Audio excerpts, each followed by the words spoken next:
tokoloba mamonyo surtout mais nana to touché te yango akebisa so na yete donc ya inzembo na yemango pona biso baro siko ken pia na bitumu asala zo yana asimisi manike yana Mitolite misunga oyo ya Grace Mandela la pétrolière oyebake eyena idéologie ya sika donc soki papa to mama avali kopela awa na kati bakini komitungisa te ya kotinaka mbongo na kini kaka soki obengi na numero oyo oza mobimba ndeko yo na kini akozwa soin de santé gratuitement na clinique misunga batieli bino wifi ya opele surtout ke babali na internet au début donc soki ndeko na yo avali kopela olingi oyeba état de santé na ye okoki kobenga ye sali kukuma ozwa ata interférence na nzela. Mama boni santé nakomi bien soki ndeko na yo azwi occasion ya kozwa basoi na mitolite misunga yebake kuna na ntongo oza mobimba na petit déjeuner mpe na pokwa yebake badive ezali mpe na pointe po okolia okondima teke ozali na hôpital bazali na basale ya opération sans oublier test oculaire donc oza mobimba ke na mitole misunga ekosalaki misu na yo ezonga lokola na commencement na clinique misunga bazali mpe na dentiste minu ekozonga tumu na misunga batretaka mpe cataracte yebake okomona pepele ya mbetolo lokola kaka éclairage public ya Lyon misunga la santé c'est ta vie alors la clinique misunga oyo ya Grace Mandela la pétrolière est kembe ezali ezate tozala moto na biso ke lelo pe bozoba soki ngi kota la combat king aza na capacité ya kolata explosif akenda kufa likolo ya king wari ozokota makambo ya vie privée ya fali te mais wari ozoboya ke kombo ya fali ezala sali par rapport ya bapropos ezolobama na mambo oyo eza vie privée ya fali mwana ya poto tala flotte ya kitoko oyo etie bakondition nyonso mpo na kopema na elengi nyonso yango oyo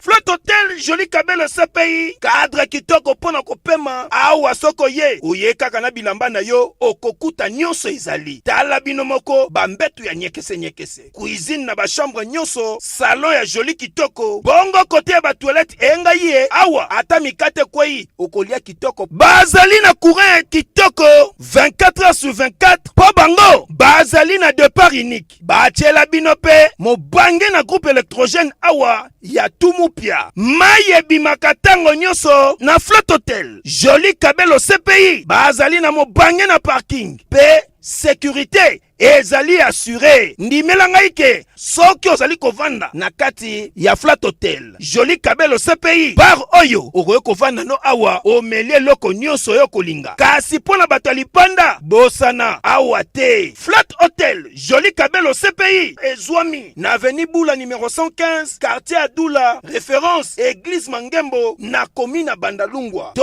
pe okoki kobenga bango na numéro ya telefone oyo 082 58 12 024 Ozamo Bimba Eyokanie oui biso to considérer na comme reine puisque toi l'empereur toi la king tant que amoni reine yako saluer reine il faut la batitude moko bopé ya Mbappé soki ba moni quelque part ba oza peut-être na besoin ya photo ba oza besoin de biloko belé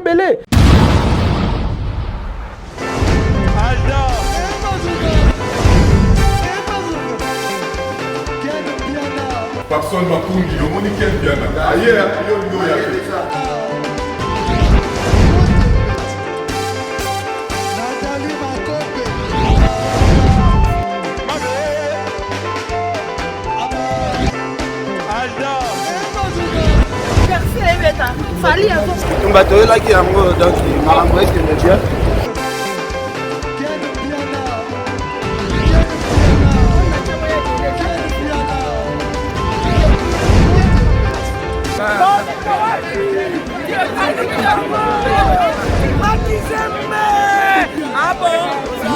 Gideline Mokonzi.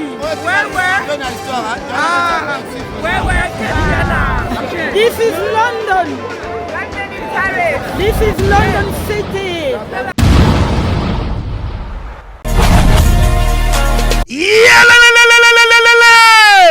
changement de fréquence, changement d'adresse chez Djonga. Bolela kitro, oh, esika ya bino moko ezali te boyeba ke Djonga azuli bino solution. Azu esika ya ye moko akofandisa idéologie, esika oyo bakongole tout bakobanda koya kokutana na ndenge ya defuate. Chez Djonga de. Chez Djonga de, awa bokokuta biloko nyonso bolingaka ya kotumba. Lokola ntaba ya kitoko pe elengi, soso ya kotumba, ngulu ya kotumba, poaso ya kotumba. Esengeli koyeba ke chez Djonga de bafongolaka kobanda mokolo ya mardi ti dimanche. Awa nde sika ambiance ezali kolala, adresse eza kaka se moko. Chez Djonga de weekend boza deja ya kosepela po awa ambiance elalaka awa na ndenge ya defuate. Chaque vendredi bobanda kozwa Suzuki Luzubu 4x4 yende muta kosepelisa bino na ndenge ya kosakana te, oza kulia, oza komela, oza kopina. Pe chaque samedi ekobanda kozala nde CNN Alligator na ba artiste mosusu bakobanda kosepelisa bino na makinu ya defuate na bakunga ya kosakana te. Et puis chaque dimanche sombele suka bisanga nde bokozwa les grands chanteurs Emile alias de Mingongo yende muta konde ko palola awa boko sentir betue ba ou différence yena. Tele mone namira ya nani chez Djonga de. Oui, frère. Babi Djonga. Futur. Hein? Nous t'aurons la 50 boîtes. La Katakin, c'est Djonga. Soki olingo sala ba réservation obengi na ba numéro oyo pe ba ko servir yo joli kitoko. Chez Djonga de yango nde moboko ya ambiance na kati ya Paris. C'est naturel soit.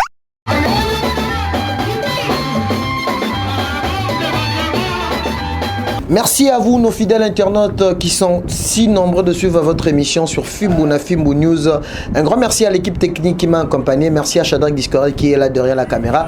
Merci à Ken Piana Pitopal et pourquoi pas aussi à ma sœur chérie, la méga star Angèle Moussoaïli depuis London. Un grand merci aussi à mon papa Joe Lili Attal en chair et annonce. Un grand merci aussi au grand prêtre Igor Mitou depuis quelque part. Un grand merci aussi à l'agence Bitravel qui ouvre déjà ses portes. Donc, Batnios vous en a besoin, il y a Zoa Visa, il y a Turquie en ligne, Ukraine, Chypre, Guatemala. Donc, vous contactez agence Bitravel, numéro est allé afficher. On a ceux qui vous benginga pégé titan, je pense que vous reçoivez directement information, vous reçoivez directement détail sur Makambo Italie voyage na Bitravel. Je suis avec le super Warion, bien sûr que Mikolo internet est à Pasuka. Bien sûr, de Belé Bazako Benga Ken Piana contre Warion. Aujourd'hui, je reçois le président de Warion, Nion Super Warion, Nassir Bino Boyebi, parce que ah et pas Peggy Titan, déontologie des Zoloba, parce que je suis une église au milieu du village, Torosolaka, par rapport il y a des questions, et réponse que vous avez Super Warion, parce que Torosolaka par rapport il y a actualité. Déjà, merci beaucoup, Nabato Nion sont déjà vous a branché, Namoni Wana, ma maman chérie, Oazola Nanga, maman Anna de Londres, pourquoi pas TG Moukinaï, T grave, Clairbeau Boulamignon, garçon de Paris. Donc Azolanda Bisso, je suis avec le Super Warion à qui je vais dire bonjour Super Warion. Oui, bonjour Peggy Titan, bonjour à travers le monde, bonjour Navi Langai, Marcel Mouchigo depuis Londres, bonjour Navi Langai, Seguin Rond, nous sommes à ta place, Maman Mimi, bonjour Navi réunion surtout. Ok. Merci beaucoup à Super Warion, ceux qui n'ont yambio parce que vous allez moko ya Warion, donc bino bozaba bateau vous soutenez l'artiste Fali Poupa di Cap le King. Oyo batino so ba yebi monde entier. Tout le monde a affaire Niki et Barcelone affaire Niki et Nana Ketchup plutôt. Tout le monde disait que le Romoro Boye Kenpen avait vraiment banalisé ça, mais tout le monde bino ba Warion par rapport à l'émission où Alekana qui est pas un qu'on a très simbelenga moi malobara au Ken aloba qui par rapport à humour, mais bino ba Warion bo témélié et ça d'abord biso le pourquoi bino Boye kaka botali kaka parti Moro Boye aux zaki n'a fait intéressant bino ba Warion beaucoup de on a mis tout na bino beaucoup ko attaquer Ken na mon on dirait Ken na sous considéré t'es pas na bino na évité à vous la parole. Ben, poser question bien. Ce que non, Moni Ken a considéré t'es pas na biso, c'est parce que bon peut-être au moins la réaction ba Wario te. Vous comprenez donc Ken Piana a considéré toujours par la biso, mais biso siko ba Wario to moni bien te to mona ki peut bien te que motora ken piana a que ne retenir ba propos o na par exemple o atenaki na chaîne o ya rival o ezala beaucoup plus la dénigrer fali ya moni que so ken za mutu mususu biso ba wara to ngato banaliser peut-être mamona puisque ba to musu ba ko ba mablo musu ko ça l'impact était mais valeur ken to bi que ken za warrior o ya makila parce que bango fali d'abord faut ko ba que no ken na fali ba da pire petit na pire vieux on comprend donc d'ailleurs à l'époque quel numéro rappellera que non acte au maman fali à sala pour la bango et acte moko exceptionnel quoi donc il a jamais qu'on manquer fali respect mais pourquoi Ken parfois on a une mission on attend qu'on va bloquer on a biso ba wala to se plater pourquoi to se plater c'est parce que fali à sous fali haselete fali à sous fali il y a bandalte fali comme empereur donc comme empereur à un certain niveau aux alakino biso to ba warrior ba soldat il y a empereur donc ba soldat empereur ba aux ala pour sécuriser empereur y compris entourage empereur et sa famille il y a un monde qui tozaki vraiment contacté na ba propos musu ken naki mais ça zaki na film na moni engaki causer problème té c'est parce que ken penakena ko leka na place mususu par rapport il y a titre pe bino ba warrior je pense que vous allez unis mais fallait pas botta la peine en généralité à likambwango mais c'est comme si vous ko agir trop vite avant ken penakena ko se excuser oui ngai d'ailleurs tant ken penakena tourner mission na lenga Congo na journaliste wana ngana zalaki puisque nga à tout moment na kin na zala beaucoup plus na ken tout ça tamola mingi na ken a tourné mission na kamwa ki a tourné na lenga Congo mais et là il pesi ngai na décide c'est parce que ken aloba mambo belé la mission là et belé wa pesa ki bina ba valeur wana ya maman nana tout ça pesa ba valeur bina maman nana ba mambo belé concernant maman nana mais to moni que ba longoli place wa pesa ki honneur na coup de mada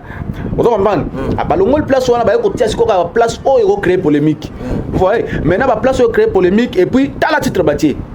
ken pana humilie la femme de Fally Ipupa donc titre on a déjà la titre derrière titre moko bato ba profitaka o ba tia ba émission dénigrant contre Aigle ba profiter ba tia ba émission on a nini ba titre ba lambi titre parce que épaisse diaboliser ken otomona ya musiko biso to mo mais comment ken falo sa émission na film na place biso ba waro toza en majorité comment ko sa émission na chaîne de dénigrant Fally to senta que le on essaye bien et puis ko ba déjà que ba propos mususu wana yango moli biso wa wari to daki to termela ken piala même ba mission wana ne le kala ina ken keno au lobby bien mais ba propos mususu et aux alampe au la flamme et la raison pour laquelle le propos ça fait même sœur Angèle Moussoil Makizembe dans salut place Azali tant landé mission abenga ken abin mais ken au lobby mission bien mais place pour lobby propos au lobby wana tout ça nana tout ça sali bien te au sala bien te yoza moto ke biso yebi bien lien na biso na Fally au soutenir la Fally au chroniquer mais ma propos muso lobby et au ça moto tu vois donc dans ce sens là biso ba wario to reprocher ken puisque soit ça on a film peut-être quand au moins modéré quoi mais le faire ça les missions là ne lengia Congo bino be lengia Congo ba premier soin ba premier soin seulement le lengia Congo place il fallait ça dénigrer ko le capture dans les athées ya moi là que non ken na ko ça les missions là pour qu'il n'appelle ça moi parole à Oloba et alors que Ken a bien CV fallait ça là on va comprendre CV fallait ça là déjà fallait Oloba na yete awa himba okate na yete donc ai kembi ça déjà biso tout ba waro que to kemba moto wana to ko toucher était on va comprendre mutango na ken non nana ketchup ok puisque y a za reine Fally tant ça Fally on peut toucher non nana ketchup pas de problème mais à l'heure actuelle fallait comme aigle king comme empereur donc empereur moi c'est empereur za reine siko biso total place ba CV na maison civile il y a empereur il y a king oza ser na biso Tina Ipupa yé motada protéger za kwa nini président ya maison civile ya aigle siko biso to Hollanda évolution oyo aigle azo amener par rapport à vie privée na ye mais to contacter mamba vie privée aigle mais comme aigle moko alaki sa biso polele na chasseur ya bafana love ke na yete ayema ngo benakle na yete donc yete to toucher yete na la ketchup donc aza mosi moko ke fallait la crêpe so ki banane na galère fallait la crêpe so ki ye moto sala ke fallait aza bodon na ketchup a komisanga elengi moto azu bolingo la zo comparer ngo na ba français bidon soko ngo elengi français ko ko ba français elengi anglais pa ba anglais mais elengi bolingo ko pa na ketchup soko biloko bo yo ko ta vie privée neni ya moni ke Ken Pia na effectivement dans la raison na ki ko ta vie privée te mais ba propos ya lobaki par rapport ya ke ba mère bakabate ezape pays mour bino bobe boyebi Ken Pia na bobe na ke pito pale mais quelque part ezaki lo mo bima ipe Ken na motema te je pense que bino objectif na bino na sûr que bozala toujours ini mais ce qui déjà bino boani ko taquiner lo o boyebi déjà que Ken aloba nango par ko plaisanter kaka mais bino ma bo kotia en considération comme ba attaque envers Ken Pia non vous avez raison ezaki mour ngana yebi bien Ken na ba mour na e puisque bato bele pe yebi Ken na sala ba mour tala imaginez que moto moko asala humour même na combo ya Viennae donc on prend yo mona mbsala donc asala humour que Viennae tout ça azwanga ceux qui ça exemple après ça exemple tout ça bando zo ceux qui mère mobo tout ça donc et d'abord humour ken na mesana osala émission na puisque il faut qu'on confondre ba problème des alken na journaliste plutôt parler donc on prend ya moli ba soko leki na émission ken pose il faut piquer vous comprenez d'accord ken azaka côté ba chroniqueur on va sur internet azaka la problème kendi yazaka azala la vérité soit poser ba question parce que marqué ba vérité ken on le taka tumba ba tumakasi ken asala ba mournaye asali mournaye keno ba mère on peut ba ngomba aller ta $10 là ba on ali ata tout ça là et dans le sens moko mouro ken asali ninga sala ba mour partout na ba émission sala maintenant biso to bien ken rolo ba te ke on na kabela était puisque le fait déjà que King a considéré Ken a même Ken mata ni jet privé pour moi ni Ken ba to ba te et lors de King ya sala et ça d'office ko indirectement na sala puisque ko mata ni jet privé na Queen Mada ou aza nana ketchup bafana na Aigle King le roi ko mata jet privé a boye na personnalité ko ba soule ka la carte jet privé que Ken aza la carte na ba ça veut dire comment défendre Ken vraiment non alors défendre te landa au propos na bien na lobby la ndenge Ken na ba ke ba mère tout ça tali $10 la ba on a rappelé que Ken et loko l'équipe mbongo qui peut-être Ken azolo baliate et ça c'est parce que et ça que Ken d'ailleurs a son opportunité aux journalistes moroté en monde à joie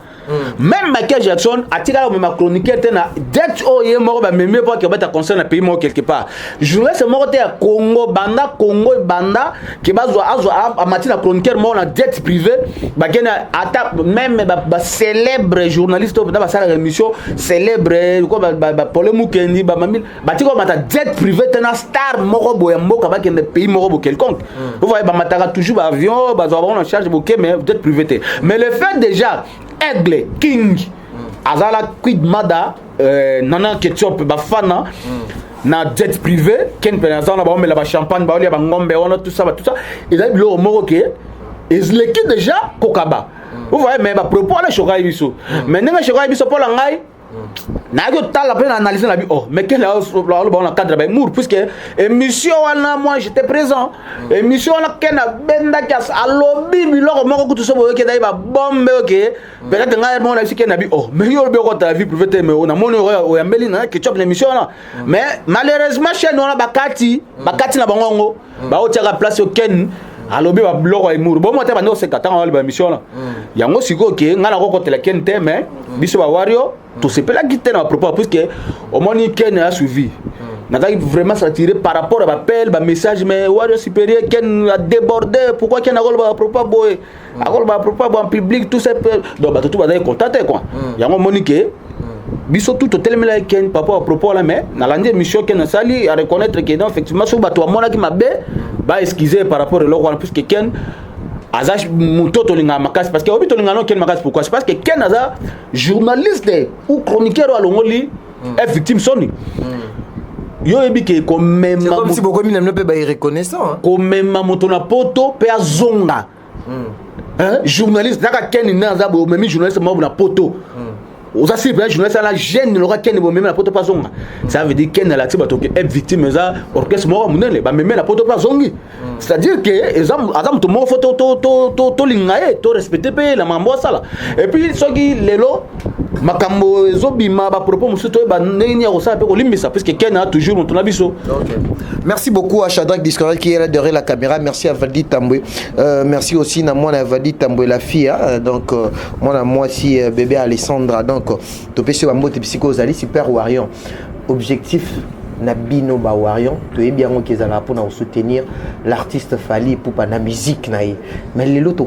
c'est comme c'est comme en généralité. Et le regard les bangara ya ken piana c'est comme si bino boyoko pe sa scopé position nabino bu côté la Fally pour la musique naïe pena o état de vie privée naïe parce que on est plus car vie privée ken pas qui clair à lobby qui à lingi naïe kaka koloba vie privée il y a falité et surtout on est à vie privée naïe bité objectif nabino Bawarion pour soutenir Fally il y a musique to Fally à généralité. Bon, il faut d'abord que Fally pour pas banana non Fally dire cap la merveille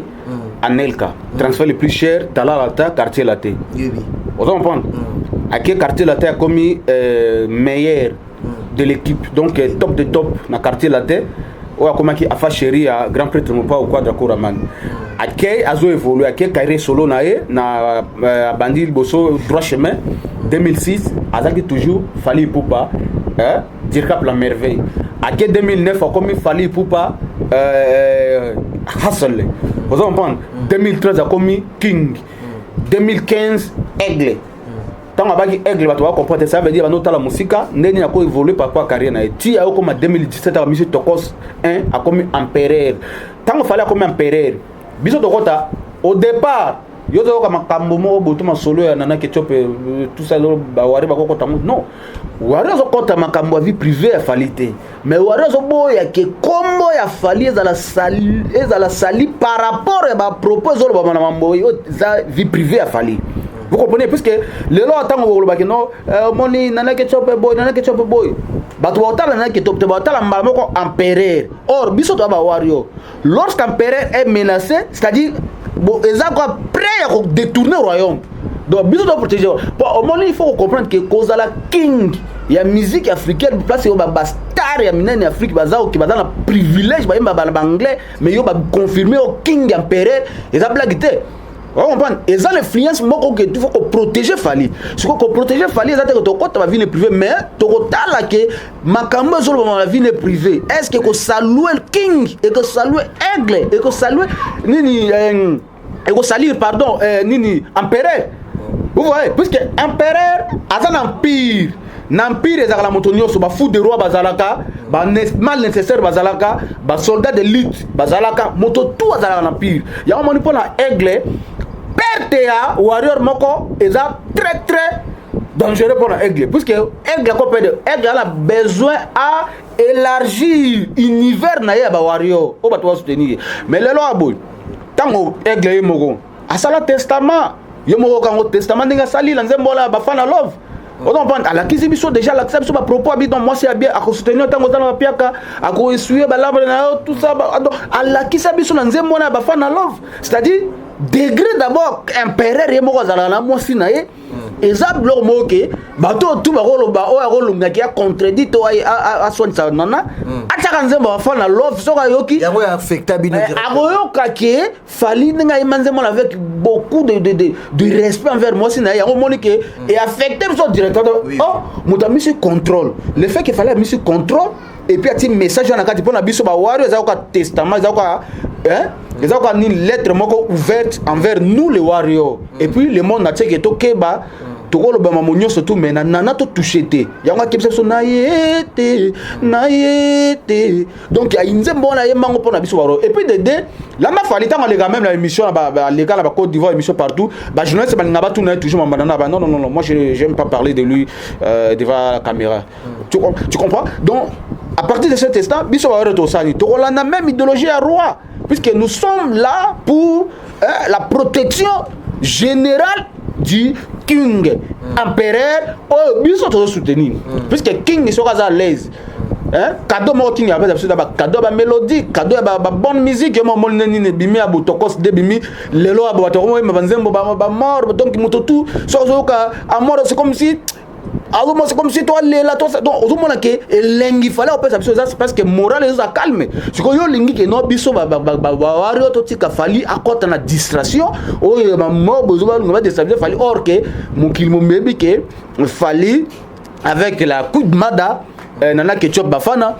baza ensemble moi c'est nana ketchup tu ko biso ko ta vie la comme alors testament déjà ezali bafana love yango moni que ezate que tout ko ta na vie privée to biso soutenir fali mais babilo ko senga ke et saluer fali neto lingaka te yango moni que ce que zolo ba bongo ba propos tout ça pour moni par exemple les lois bon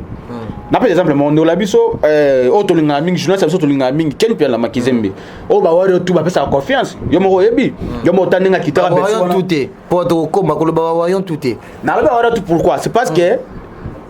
so que na wari tout est mais moni nana job ne fallait nani king ya nani ken alobi que non bata different bango liate bas na ye tata different bango liate mais le choqué mon tout est choqué ba tout déjà parce que ba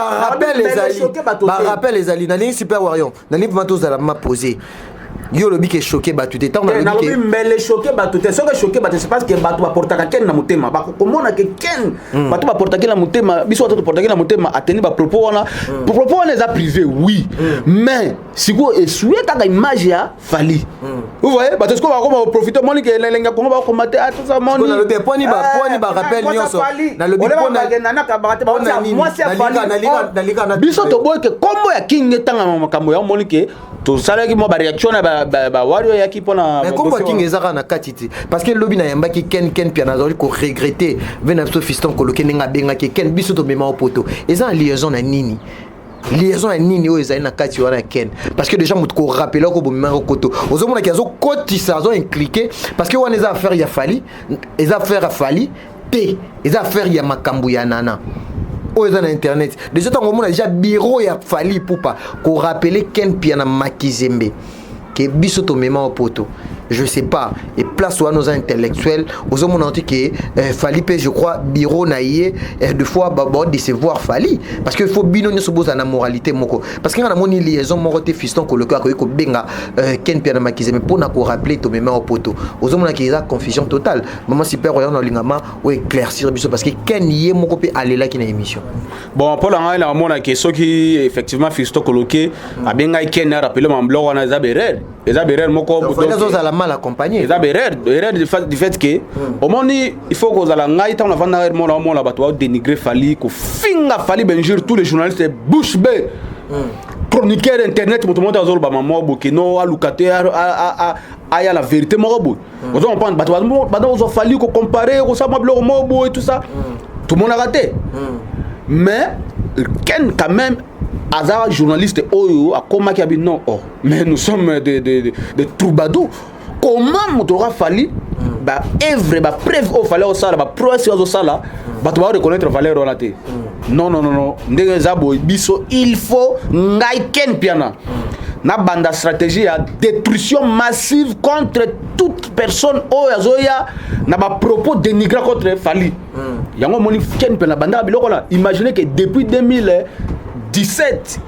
2020 donc à début 2020 fait qu'il a salé plus de 300 émissions il y a détruit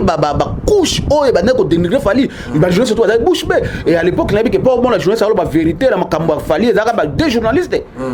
oh internet et là ken piana notre frère là c'est qui Dani oh là ni donc c'est moi non oh monsieur soit là ni Mumbaya te journaliste ça mission mo bon ça appelle la TV notre émission ni la voix du peuple là ni Vincent Toulouse na côté TV bazo ba clair que ba vérité sur Fali ça na tilo collé oh ba to ko ba na tilo collé ada moto moko lelo ko sa mo lo mo bo to beti bakuta lo belo mo bo contre Fali o ya ko attaquer te pour azar journaliste ça objectif alors la vérité sur Fali après attaque Fali na place na e siko ken pia na bitumu asala zo yana asimisi manique yana a nommé général pour la soukola ba tape oyo zaki équipe nationale zaki blague te kuna zaki mamana dénigrement zaki incroyable bon il va comment va c'est moment Fali le bébélé mais là comment la blonde tout disparaîtra on comprend ken na resa combat moko boy o nga vanda ngala ndo ya ta na ya hermo na ya kotala ba ken na o ta ken comme mutafali na bi vraiment na encourager ken na lutte au sala lelo abo komoto bomona koma fali et koma nie mutomota po abi que attention so la meki la koma fali là on a 10h 3 minutes ken akoya donc ba ken ba to ba mal nécessaire lorsque bon la ken wana il faut négliger non ya on a vu que king empereur a négligé ka soldat moko te omoni soldat so négligé soldat moko et donc nini ezaka nini eza acte moko eza très mauvais ya ko négliger soldat moko puisque moni ken tu reconnaître très fort ken asali yango raison pour laquelle ko reconnaître quel effort ken asali king ye moko empereur a comprenant qu'effectivement un petit OK ba to ba deniganga trop yo mo bi fallait da kakipaka kokolo ata kipaka mais biso siko ba fane yo so biso to ka passe makasi king aigle mais dénigrement le tout ça mais bon ngai na boulot ba complexer ba ku faka na bilobalo bangana na boulot mais quel temps aussi biloko alors moni bato ko sana bato par exemple moni tango jomo ano le kaka tout moment ko finga fali ko lo fali mais tango fali le kaka na nani comme nani Kelly Charlton le kaka les missions bato na Arthur Direct ba dans l'attitude moko moi un peu dénigrant probablement mo contre fali so ba analyse toujours côté balance contre fali mais tango le kaka les missions là a bête ka vérité moko yango mona ke Arthur Direct zonga moto ba commence ko ça émission l'objectivité bato ba critiquer fali tango tiaka ke teka artiste là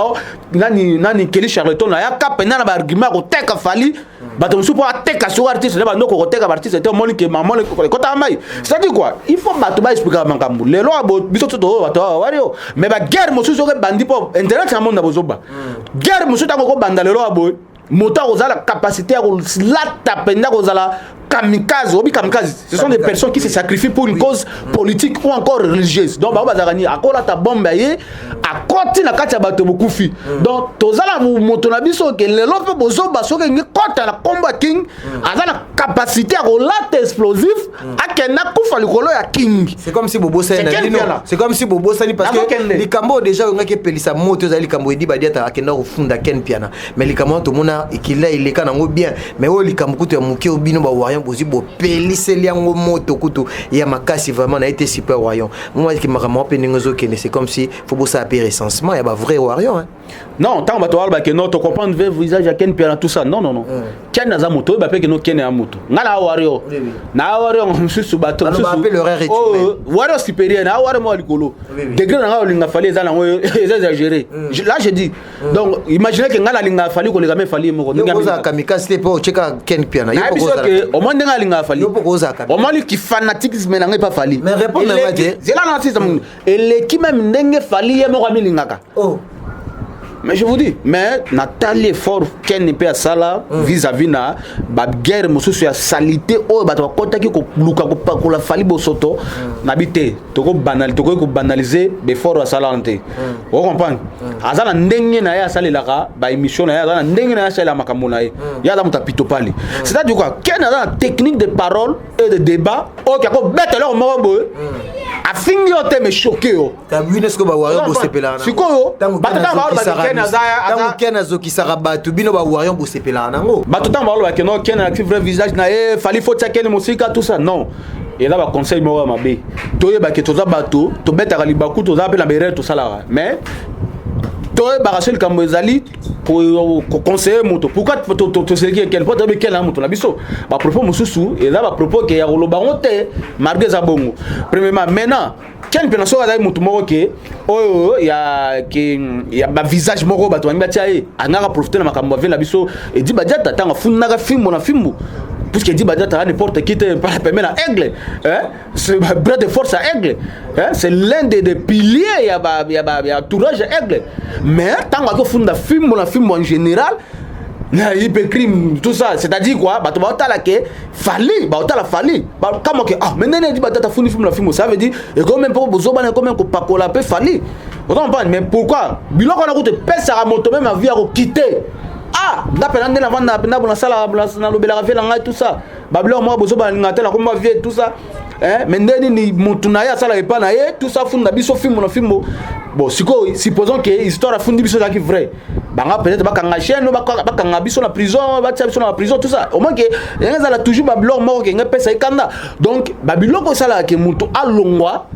kena banalizango po amoli ke no boy zaba kambo VB di ba jata zam ve azala mutema likamoro histoire epe ko choquer alobi oko mbana ko pe beta libaku le mobu ndenge mo pe ken pas za mutu azala mutema ako beta libaku ya mo pe ken ndenge alobi ne misho afingite mais ba propos ndenge alobi ke no ta la mère kabarate tout ça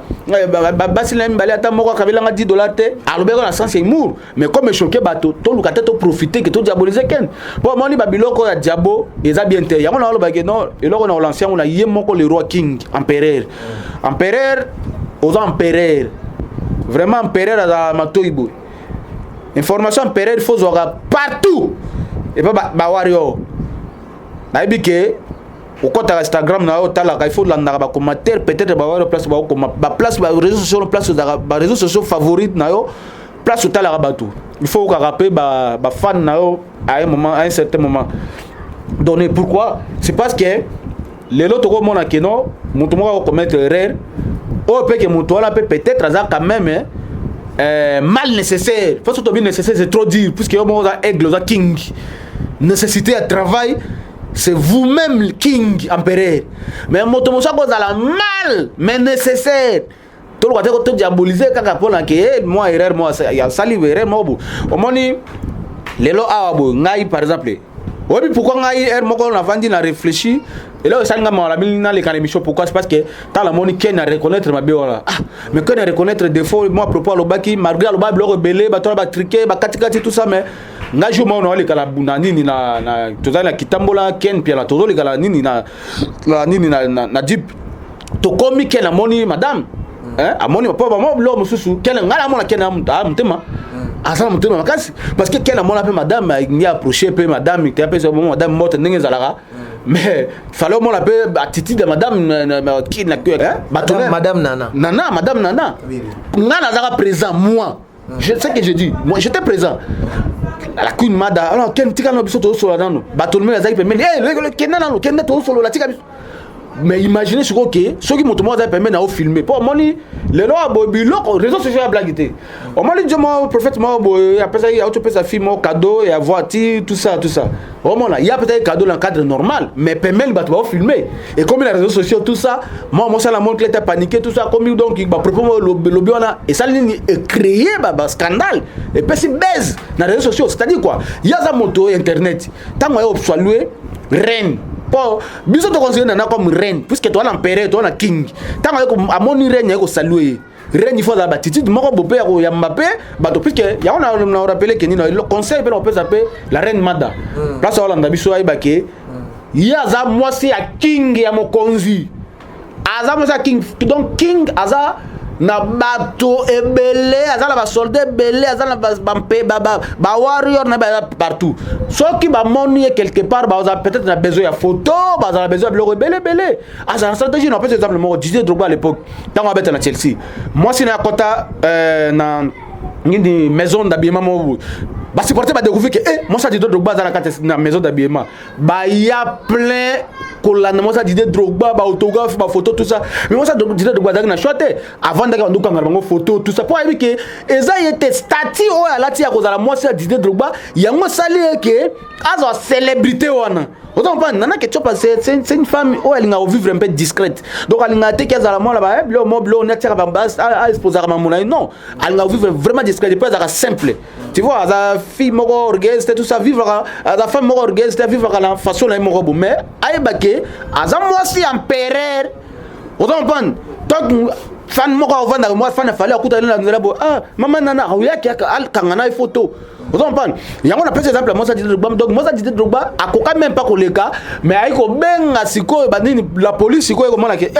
tellement que supporter les gars belen ba ki ko évacuer la kati bateau c'est pour vous dire que madame aibake aza moi si amukonzi autant pas aza moi si amukonzi lelo aboe soki moko ya bateau ba soldat moko ya bateau o ba lobela mbali na ndenge ya bien ba ni ba approcher pour ba passer donc ken a qui na seli ken kuta moni ngam kuta moni na bi tala madame nana ketchup ken a bi on appelle ça madame moté donc a ti na ndenge respect a saluer madame pas ko le qualité On n'a pas éviter. Mamsou ya comme la ken. Quel am le kanga betinga kara. Mais façon pendaba donc je vous dis là bah donc exact. Ngana lo banga take fanatique. Humiliation. Maman humiliation. On comprend. Maman humiliation. Qu'est-ce qu'on a tout niqué na vie? Oh, mais qu'est-ce qu'il y a? Est-ce que ça un problème là ni na fallu beneni pour moi c'est na ndeni na ko ko ça ba acte ya devant public bo. Ken abi vraiment na habité et puis c'est là qu'elle n'est pas propos là on a deux fois plus de 2 fois il s'allait mêler ok ça le maran ningo la mesiko biloko aboké na lobango te on entend alors bon pourquoi bi que sera lo bien au sapeka toujours image ya aigle puisque ken d'abord ça un lien familial ok ba bolamu maman fallait ça là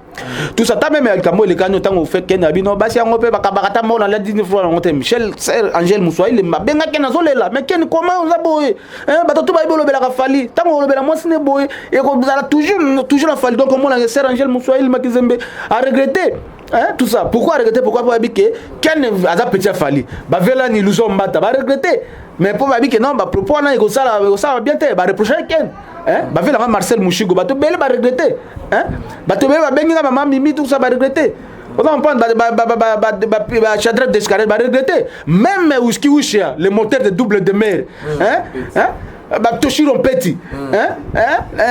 Toshiro Petit a regretté abi mais yoko ba propos boté na Mosia King tout ça et ça qui peut donc collectif de mécontents tous ala qui ou la mer o ya kolo ba kef King il faut tailler kaki para ko il faut tailler bouton qu'on rappeler moto bolam non moto il faut qu'on rappelle d'ailleurs pour votre formation fali na zabo il faut reconnaître akabato oyo balobaka bolamu mpona ye du fait que ba journaliste ba chroniqueur premièrement quel fallait qu'on que non bon par exemple na OK Cameroun Touro Demer ça Demer na liste OK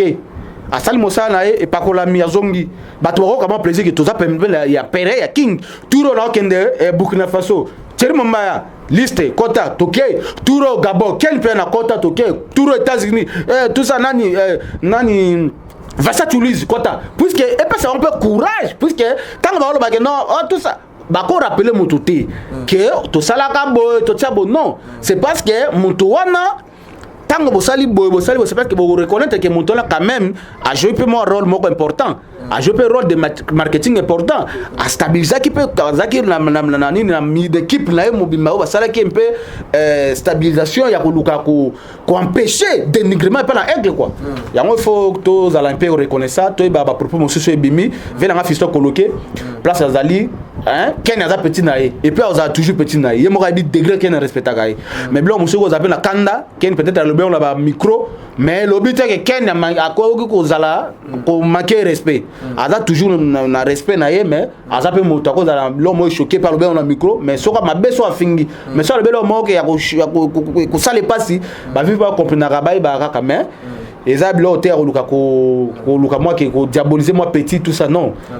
pour Fali aza petit aza grand frère Ken Piana il y a depuis longtemps. Merci beaucoup super je pense que tu comment chité dernière question Isara Ake OP ça d'abord conseil na Ken Piana attitude nini aza nango par rapport à Makambo yo deuxième conseil OP ça na bateau ba diabolisera entourage ya Fali au bazarana so baye ba Monica Likamo bo baye na bateau ya Fali ko loba déjà avec le cas tout monde avec Ken Piana fiston coloqué à Sali na yebité tant que super warrior parce que awa to yamba ki ko apona koluka kimia merci beaucoup parce que au code cible vraiment na mozindo makasi na olinga d'abord par rapport il y a deux questions on a répondre rapidement au pesa conseil na Ken Piana na bateau ba diabolisaka au baza entourage à Falipo bon conseil na pesa Ken Piana que au moni Ken Piana il faut ba impact wa zalango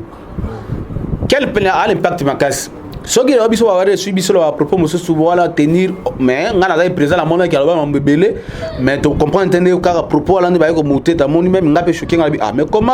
ba propos ne ba derrière c'est quelques biloko les habienté si y a moyen ba ko longola biloko wana o eloko ala suka wana kenya changa non ayi sawa longola mais bango siko ba tiki propos là pour ba lukani ni ba nourrir na ken on comprend mais fali pas ba que non ken ndaza boy aza petit o ya lobela kaye pour le boy et ça l'émission mode que na ko lika azoloba sans que par exemple aloba mamba fali donc pour la Kenya attaquer ni bazui ata bolobi Kenya ngo mamba fali ya kota tete aloba te mais Kenya aloba mamba fali pourquoi c'est parce que ya aloba on entend que fali pour que bo asali l'autre non aloba te que fali vient na yé azo reconnaître bolam oyo akala basala yango sikoyo nayebisa ken conseil eza nini ayebaka impact azala ngo ye aza journaliste moko ya terre à tête akosala émission moko boye 2000 vues 3000 vues te aza journaliste ya impact aza numéro 1 ya internet indiscutablement moto ya kosambana moto eza te ayebaka ke soki alobi eloko moko boye eza na impact ya makasi ozo comprendre sikoyo ayebi mpe basible place oyo baredikisaka na nini king ozo comprendre ye asala bémission mosusu na chaîne na ye moko atikala bémission ya kosala bémission moko boye na bato moko boye bakoluka mpa baraison moko boye baluka mpo badestabilize mpo par exemple tala titre batie titre wana ya titre moko d'abord ya luka deya kasi otalika titre eza mala moko mpe bati titre wana mpe batiemba moko ataki ya ndenge kena olobake d'abord basi yango bakabelanga te aoseka eza eloko moko ke diabo or kena fingi te ozomona wana ezali kutu baparti wana kene ya parti moko ya suka kutu parti ya suka kene asala baimuru na ndenge asalaka biso toyebi kene asala baimuru toyebi yango onampane kene kutu azala kutu na vanda na jet privé na bango na ba king tout ça là ba dit vient na dit badiata yebi imur kene asala bango na kata jet privé dota ba image ça veut dire kene pia na azar moko asala baimuru na ye alors baba vérité na MR moko sa ba imur na ye pona apesa mo nini ya mutapito pale ya ko sa émission te ka vendre na ka bo émission non ya ko mo émission kene lobisaka koto kene kene émission mo ba participer na confirmer na parti kene ne fo linguiste o comment donc azal impact il faut ba impact na ninga azal ngo ko cibler ko tia le coller puis azal un peu discrètement belé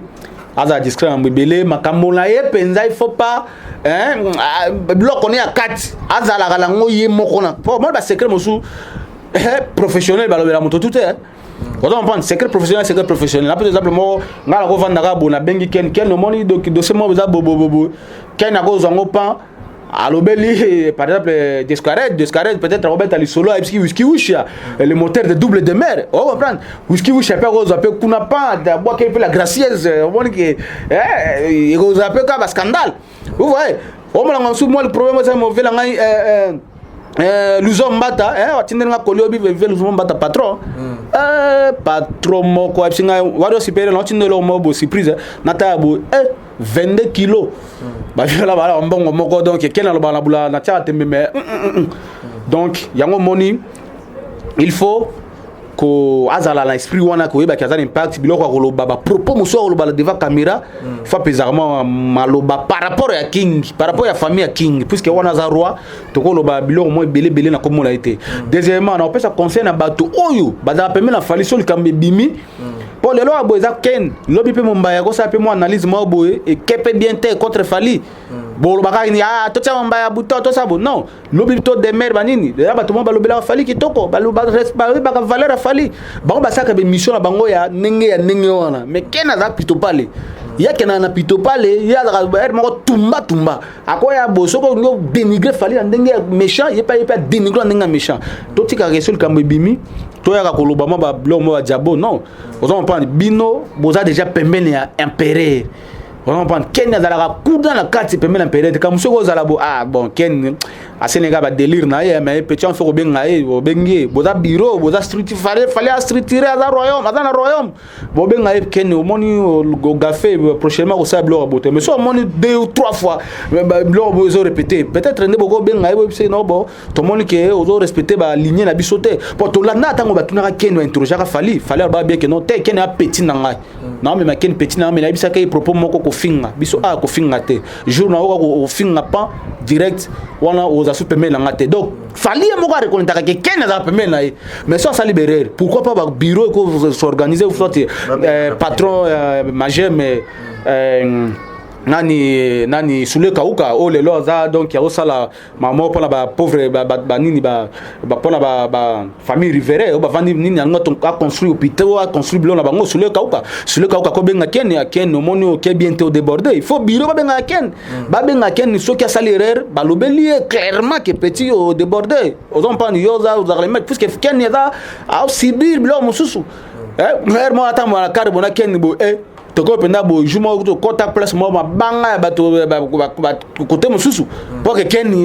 yo critique kabiso bola boy il y a un scandale sur la police, il y a un scandale donc il y a pas de risque belé mais sur le Cambozali bango ba ba façon ni pe ya koloba ko diaboliser te pour Kenny aka petit na bango ils avaient dit badjata Kenny a petit na petit pa ko zapper moi graphe moi bo sala ki mais ve ba ka a petit na okaka mais so mo rende se répéter moi ta belende peut-être ba ki a petit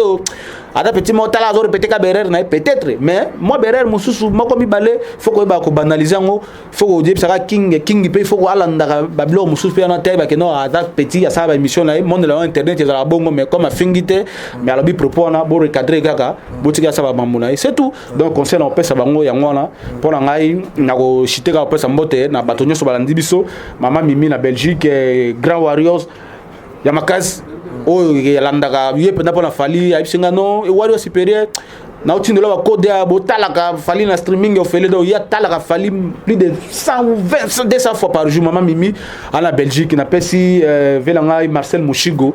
grand frère Sandrine Mouchigo mbote depuis Londres na pesi Yves Balengola le grand docteur na l'Angleterre na pesi velanga Luzomba ta patron asendanga 22 colis donc na enveloppe do viona mystique na pesi mbote place azai na pesi ba tutu bazalaki de Shadrach Descartes Toshiro Mpeti hein la famille de King quoi, famille de l'empereur donc Toshiro Petit yo yebi quoi moi la bandale ya tango ya 6h50 on a pêché mbote na pesi whisky wishia le moteur de double de mer le moteur de Saint-Esprit mbote place hasard tout ça na pesi ye marocain piana mbote mais ay baka kaida vie na ba youtubeur ezala bongo parfois moi bere rose à la main c'est découragé pour la biso wario effectivement. Au nom de tous les warriors, ton dimi pardon là, mais aïe bah propos n'y a pas tenu par rapport à King na famille royale, puisque moi famille royale bah toucher raté, sans toucher famille royale qu'on dénigrer, y a moi monique, moi t'es là tout bandi biso et puis merci beaucoup Peggy Tita, n'andenge peu merci beaucoup. Vous avez à l'aise, merci beaucoup. Je pense que Super Warrior a éclaircir vraiment Mamango parce que Mamango n'engue banda qu'il fallait puis bah Warrior d'abord bah réagir donc je pense que le problème est ça en côté. Merci à l'équipe technique qui a accompagné na Shadrach Discord derrière la caméra. Whisky Mouchi à la régie finale. Merci aussi na patron Yafi Mounafim Ken Piana Makizembe donc ngapena benga l'homme de double de mer ne ba obenga Whisky Mouchi donc on appelle Simboté na grand prêtre Yeba Kejo Lili Atal en chair et annonce et pourquoi pas na Tony Makika l'homme c'est l'homme en cœur. Un grand merci aussi na Christian Zaou agence Bitravel. Merci aussi na la grande star la méga star Angèle Moussoaili Makizembe Coco Arafat depuis Londres. Un grand merci na tout au vraiment Bolinga Rapegi Titan le parallèle beau s'abonner encore massivement na Fimbo News. On se retrouve à la prochaine. Bye bye bye bye bye.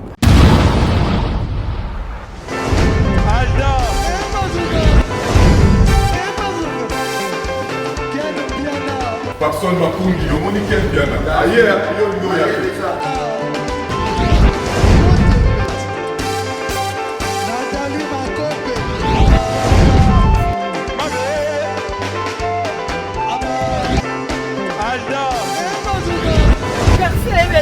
Fali avant. On va te là qui a donc malambo est que Dieu.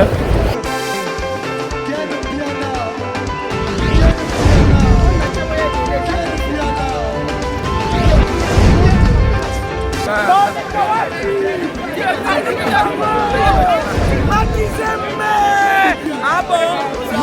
J'ai donné mon conduit. Ouais. Ah, ouais. This is London.